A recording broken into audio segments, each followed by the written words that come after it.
So ఏ social media చూసినా India's got talent show గురించే మాట్లాడుతున్నాం అనమాట.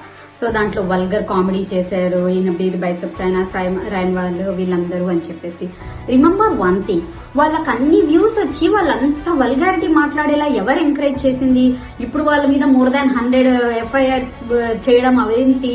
ఫస్ట్ మనం ఆ వల్గారిటీని ఇష్టపడుతున్నాం, మనం వాళ్ళని ఎంకరేజ్ చేస్తున్నాం, మనం వాళ్ళని సబ్స్క్రైబ్ చేస్తున్నాం. సో వాళ్ళకు ఒక ఎనర్జీ వస్తుంది, బూస్టప్ వస్తుంది.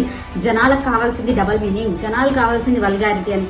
సో వాళ్ళు చేస్తున్నారు. అది వాళ్ళ మిస్టేక్ ఏముంది? మన మిస్టేక్ అది. మనం వాళ్ళకి సబ్స్క్రైబర్స్ ని పెంచి వ్యూస్ ని పెంచడం వల్ల ఇలాంటి అయినప్పుడు FIRs ఇవన్నీ పంపించారు. కానీ ఒక్కసారి ఆలోచించండి, ఇండియాలో ఎన్ని అఘాయిత్యాలు జరుగుతున్నాయి, ఎన్ని రేప్స్, రీసెంట్ గా 4 years పాప మీద.